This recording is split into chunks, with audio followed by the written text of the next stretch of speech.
As I was watching this, I was like, this could very well be a stage play, the way it's all constructed. What was the process there? I'm assuming you had a lot of rehearsals. Did you rehearse this? I mean, was there a concept of ever doing it as a play afterwards or before? I mean, I love the fact that it's just so claustrophobic and confined, and then that basically everyone, that he and the girl are trapped. I love that whole concept. Thank you. Yeah, I think we'd love the idea of trying to craft a thriller in the tradition of these kind of great single location thrillers that I grew up loving. Something like Hitchcock's Rope, or Lifeboat, a later film like Death Trap, which I really love. Oh, yes.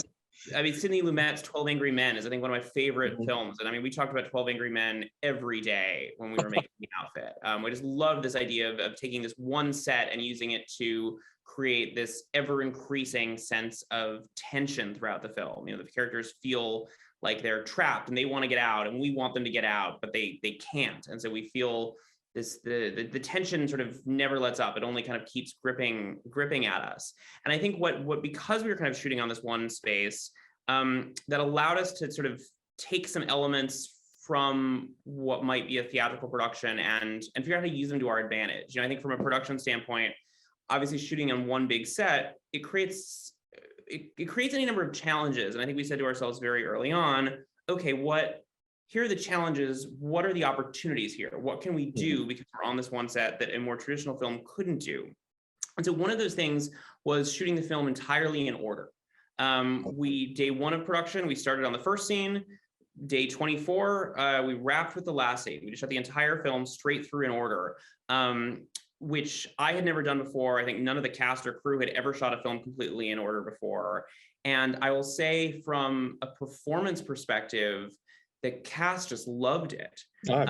We had still had, we'd had an extensive rehearsal period before we started shooting. But even then, you get on set and it gave them a freedom to change things at the moment, to try things, to experiment, because we were never locked into something we shot the day before. You often have this problem on films where you wanted an actor does something in the moment that's really interesting, sort of changes the emotional temperature of a scene, but then you go, oh, actually, you can't walk out of the scene seeming really angry because we already shot the scene after it, and you walk in looking really happy, so it's not going to match. So sorry, this new read on the scene isn't going to work. We never had that problem because we always just allow the performances to develop and change as the filmmaking went along. So in some sense, the sort of what could have been a theatrical production, the theatricality of the design, in fact, allowed us a greater range of cinematic experimentation. So being stuck in that one location, you couldn't really bring in, a lot of Chicago landmarks or the Chicago flavor, other than, those occasional shots from the outside. Did, Dylan O'Brien or the other cast members, did you have someone on board there to help them with that Midwestern sound of their accent and voice at all? Did they have problems with that? It was extremely important to me that all the accents really feel like Chicago. I mean, I'm from here. I grew up here. I remember Zoe Deutsch, I think in our first conversation, she asked me what I wanted Mabel, her character, to sound like. And I kind of just said, exactly like my sister. Can I just put you on the phone with her? Because you sound just like her. And so we had, for all the cast, we had a great dialect coach, a woman named Kate DeVore, who is the head dialect coach at the Steppenwolf Theater here in Chicago, was on the phone with all of our cast members, Zooming with them every single day. We wanted someone, it was kind of like our phone line right into the streets of Chicago.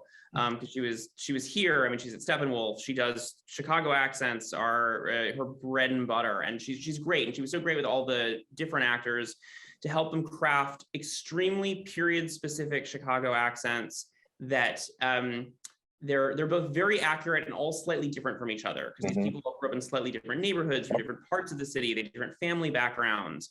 We didn't want everyone to sound like they're sort of all from exactly the same place. They're all from very accurate, slightly different places in Chicago. And then at the same time, we always wanted you to sort of just feel the city kind of just outside the frame throughout the film. So, every time the door opens, we're feeling little bits of snow bursting through the door. We're hearing the wind kind of rattle at the windows throughout the film. We're sort of getting these bursts of the outside world, bringing the film in. So it felt like Chicago is always right around us. Yeah. Graham Moore, The Outfit, I loved it. Thank you so much for talking with me this morning. I appreciate it. My pleasure. Thank you. Take care.